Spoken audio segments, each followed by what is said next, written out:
अस्सलामु अलैकुम वरहमतुल्लाहि वबरकातुहू। मुअज़्ज़ज़ सामने कराम, सलाम की गुजारिश यह है कि परसों के दिन यानी 30 नवंबर के दिन हैदराबाद में इलेक्शन होने वाला है। तो आप तमामी हजरात से मेरी गुजारिश ये है ख़ास करके कि जहाँ जहाँ से भी जनाब अवैसी साहब अपनी कैंडिडेट खड़े किए हैं उन सब के हाथों को मजबूत करे, इसलिए कि हमारा मुद्दा कोई उठाने वाला नहीं है। अगर सबसे पहला किसी की आवाज़ निकलती है तो जनाब अवैसी साहब की निकलती है।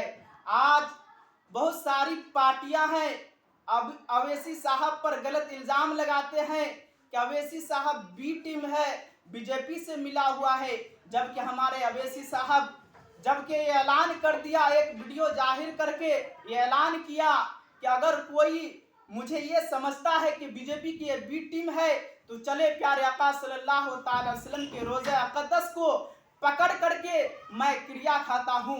जब ये मेरे अवैसी साहब कह सकते हैं, जब ये वीडियो जाहिर करके ये कहे हैं, तो हम उन पर कैसे गलत इल्ज़ाम लगा सकते हैं कि बीजेपी से मिला हुआ है, बीजेपी की बी टीम है।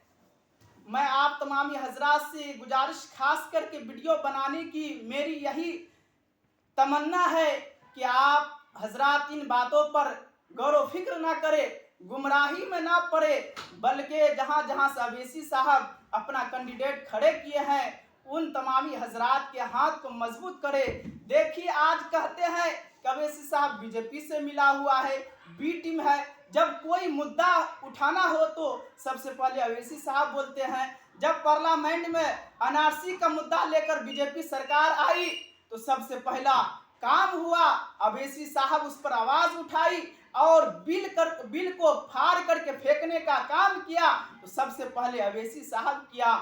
इसलिए मैं आप तमामी हजरात से अपील करना चाहता हूं कि 30 नवंबर के दिन यानी परसों के दिन जो हैदराबाद में इलेक्शन होने वाला है, उस इलेक्शन में अवैसी साहब की कैंडिडेट को कामयाब करे और उनके हाथों को मजबूत करे। इसलिए कि बहुत सारी पार्टियां हैं, गुमराह करने के लिए मुसलमानों को चले हैं कि अवैसी साहब बीजेपी से मिला हुआ है, आरएसएस से मिला हुआ है, और कहते हैं देखिए अवैसी साहब बीजेपी के खिलाफ बोलते हैं कि उस पर ईडी का छापा नहीं पड़ता है। मोदी सरकार ईडी को नहीं भेजते हैं, वो कैसे भेजेंगे ईडी को? जबकि अवैसी साहब को मैंने देखा है और आप हजरात ने भी देखा होगा कि जब भी कोई बात बोलते हैं तो कानून के दायरे में बोलते हैं। पहले कानून को सुनाते हैं, उसके बाद अपनी बातों को अपनी जुबान से जो बात कहना होता है वो बात को जाहिर करते हैं।